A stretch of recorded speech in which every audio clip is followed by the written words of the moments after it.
I remember being in Armenia back in 2008. I'd be on a road trip, and we'd pull into a little rest stop.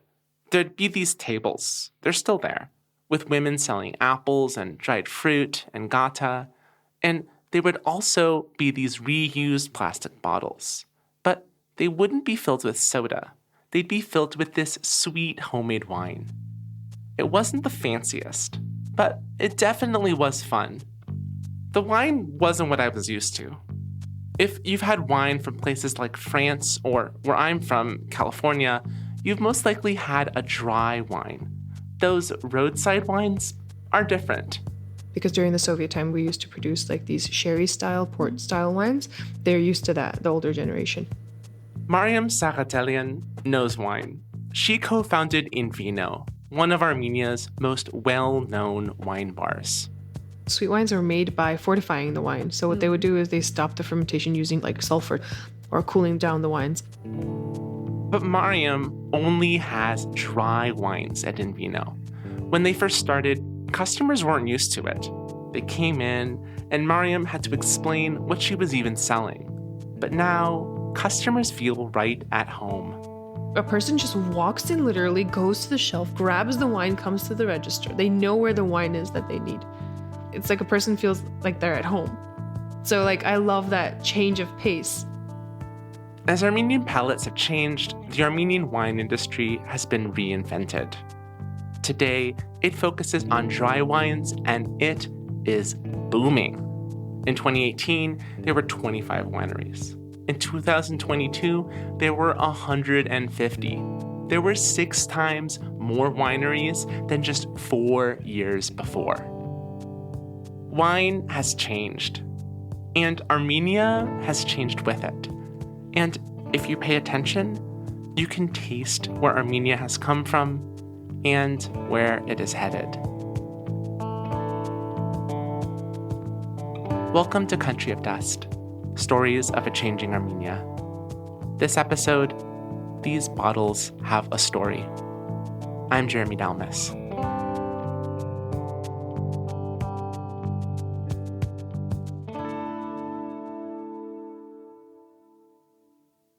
Mariam doesn't just like wine, it is her life. So when someone says they don't drink wine, at first I'm like, okay, is it like an allergy or something? Because I don't want to believe that this person doesn't drink wine. So it's like, well, you don't drink wine. What do you drink? What do you do? What's your poison of choice, She's showing us around In Vino. The walls are stacked from the floor to literally the ceiling. You need a ladder to get to the top. Yeah, so here we have wines from Lebanon, from Israel, from Mexico and Canada, US, Australia, Argentina, Chile, and South Africa. Did I say New Zealand? There are bottles from France, from Spain, Portugal, Italy. It looks like a wine library in here. And they always listen to good music, the wines. And they're just staring and saying, pick me, pick me. And when you walk in, the Armenian wines are right in front of you. It used to be just this shelf here, and now it's all of this to here. Then we have wines of France. You see how compacted they are now because all the Armenian wines are taking over? There are so many Armenian wines now that they're crowding out the fancy French ones. It shows how much has changed since In Vino opened in 2012.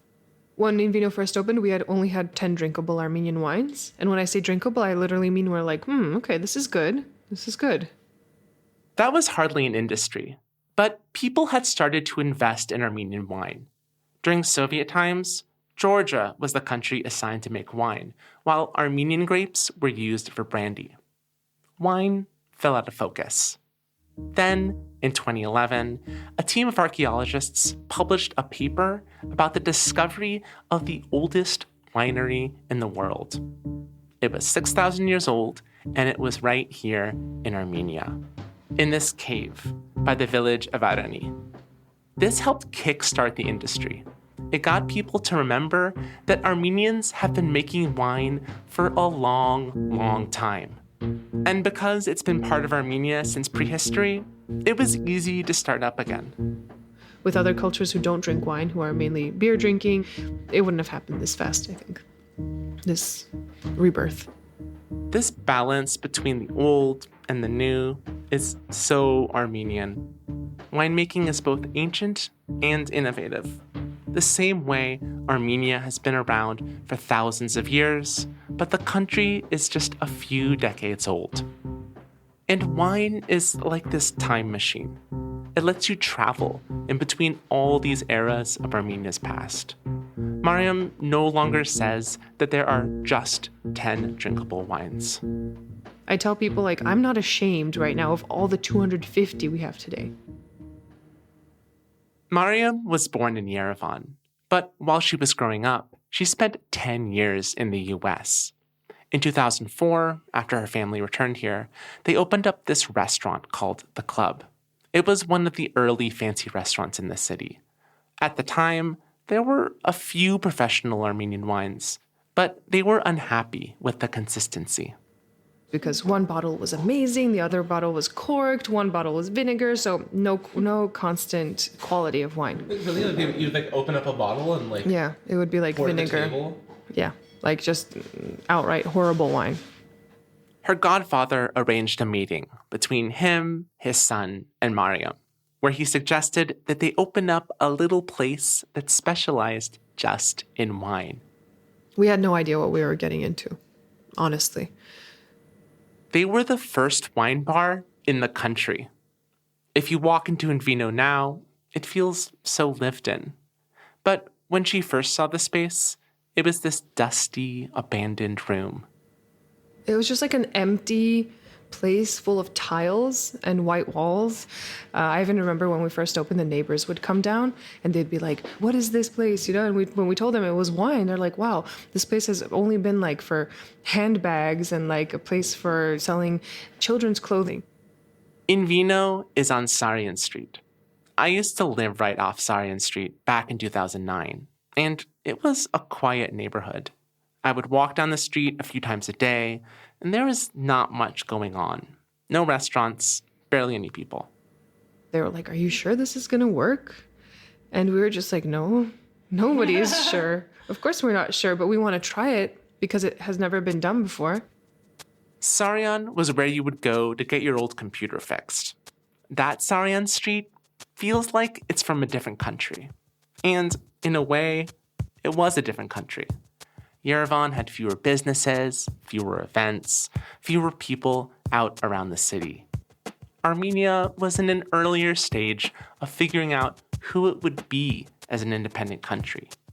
But there were people like Mariam who were excited about the possibility here, who wanted to see where Armenia could go next. Sarian Street has transformed since In Vino first opened. Most of those old computer shops and kids' clothing stores have been repurposed into chic restaurants and bars. Now, the street is synonymous with nightlife. But on Sarian, we have new places opening up every day. Like, I'm looking at these places and I'm thinking, this is probably like an apartment or something, and all of a sudden it's like a little cafe.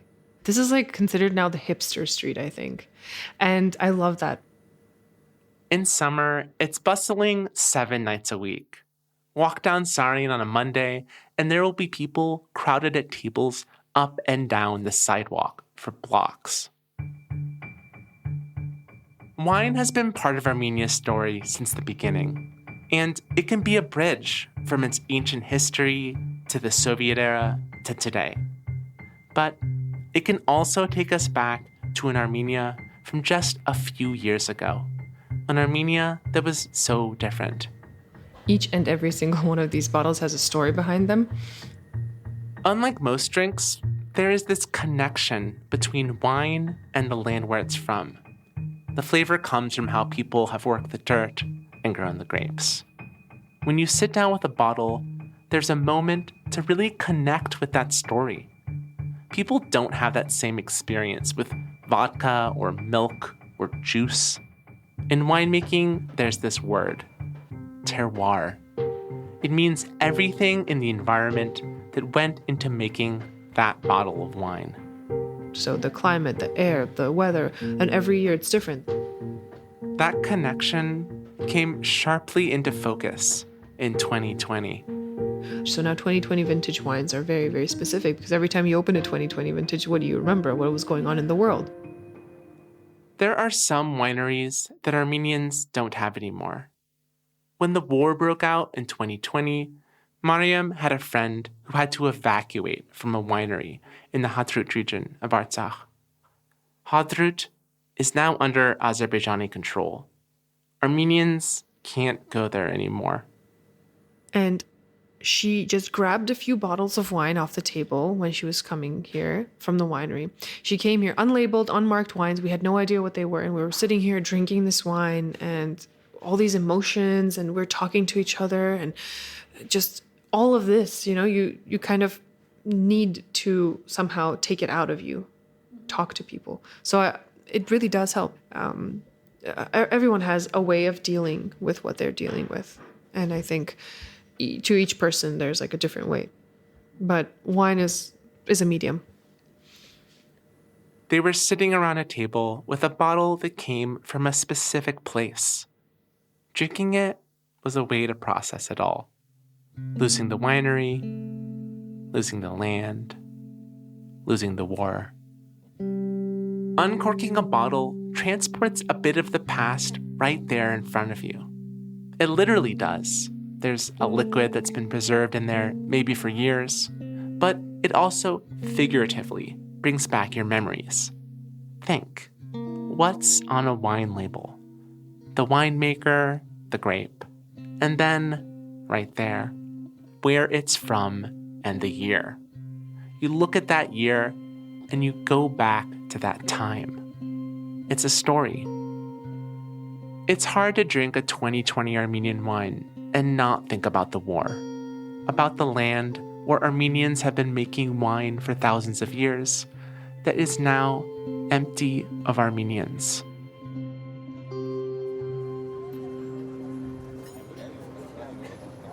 Nairi picks up a bottle of Zulal wine. This is actually a 2016 reserve Sireni from Artsakh, so this is why it's so special. Very few left. There are hundreds of grape varieties that are from Armenia. The one used to make this wine, the Sireni grape, is indigenous to Artsakh. Nairi can't resist. She ends up buying it. Thank you. We say goodbye to Mariam, step outside onto Sarian Street, and look at the bottle. It feels like something of this moment, of the years we've lived through here. I probably won't drink it. It makes sense to want to hold on to the bottle. It's a way to hold on to everything else. But that's not what wine is for. So, a few months later, Gohar, Nairi, and I sit on the same balcony where we started this season. Should we open it? Yeah.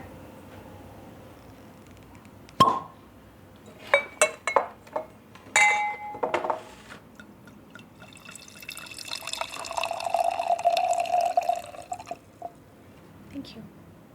Cheers. Cheers. It's like tart. Feels dark. It feels earthy. Since it's from 2016, it has lived through some history. Yeah. A lot has happened since this was bottled. But I feel like we're honoring it in a way by drinking it together. The story of Sarian Street shows how quickly things can change here. It shows the potential. After the revolution, the country was electric with possibility. When I came here in 2019, it was blossoming. I remember walking down Sarian Street during this festival called Wine Days. They closed it off to traffic for the weekend, so wineries and restaurants could set up dozens of stands. People were out, wandering up and down the blocks, drinking glass after glass of Armenian wine. They were in the streets, and they were smiling. I had never seen anything like it here before. It was so far away from the quieter, more stoic Armenia that I first came to a decade before. But 2019 also feels far away from the Armenia of 2023, an Armenia that has 120,000 people blockaded in Artsakh, an Armenia that's living with a constant creeping threat of war. And 2023 Armenia is one that's also filled with whole new groups of people who've been arriving since the war in Ukraine. During our talk, Mariam repeatedly brought up how she felt that the growing wine industry is helping Armenia grow, despite all the uncertainty. We're not scared that something's going to happen. We're continuing to work because through that, you can show your support for your country, for this piece of land that we call ours. It's one of the themes that kept coming up all season. Again and again, the people we talked with brought up how the people of Armenia rise and fall together. It wasn't a question we were asking, and not everyone said it, but we kept hearing it. Kolya referred to Armenians as his family. That's I think is responsibility of everyone in the family to try and make each other a little bit better. Mane talked about it. This is what I love. This is my people. I love my people. I love my country. I love the streets. I mean, these people have already become a member of your family, the big family. And Ruben said it. We are all part of the same chain. Every link, each one of us is a link in that chain. We're all connected. And chain, sinks all together. If you throw a chain in the water, no links will be left floating on the surface. It's going to sink all together.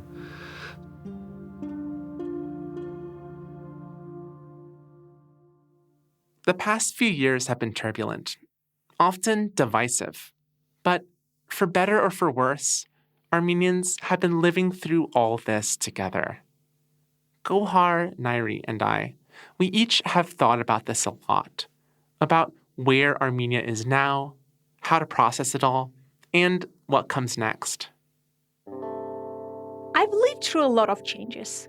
The Soviet Union breaking up, Armenia struggling to independence, political regimes getting more repressive, hopes rising and being crushed. But the most recent changes feel different. Living through the 2020 Artsakh war has changed how I see Armenia.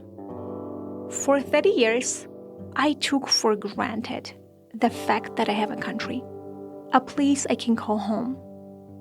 Now, it doesn't feel like I'm standing on solid ground anymore. But this is how things are now, and we're living through it. Gohar is right. Things do feel different lately. The stakes feel higher. This moment feels existential. But it's not the first time Armenians have felt this way. In our first episode, I read The Country of Dust, Vahan Tekeyan's poem that our podcast is named after. He wrote it in the aftermath of the Armenian genocide, but it feels like it's meant for us now. He writes, "How can you dream of old architecture today, when every edifice caves in to make way for new shapes?" Meaning, how can you live through change, through loss? How can you honor the past, but also find your place in the newness? When every edifice caves in to make way for new shapes, how do you act instead of just watching it all crumble and turn into something else? And then, Tekeyan gives us an answer. Husa, tizve, poshin log aitbes bidi noren karalla. Accumulate. Dust consolidates into stone.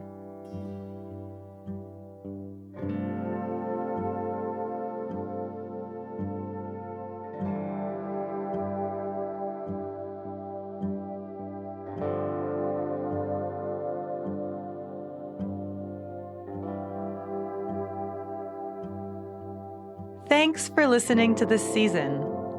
Country of Dust is created and produced by Nairi Abrahamian, Jeremy Dalmas, and Gohar Saghatelyan, with help from Gabrielle Caprielian. Sound engineering and music by Jeremy Dalmas. Graphic design by Nune Khudaverdian. Thanks to Areg for holding down the fort. Thanks to Chris Natalie for taking some amazing photos. And thanks to Monty. You can follow us on Instagram and Facebook for updates and details on our stories. Our handle is the same as our name, Country of Dust. Thanks for the support from the Creative Armenia AGBU Fellowship, Impact Hub Yerevan, the Vahe and Lucy Foundation, and the Nexus Center for the Arts. And again, thank you for listening. This podcast is for you, and we hope that it helped you understand Armenia better. Whether you're from here or if you just learned how to say Shnorakalutun. See you soon!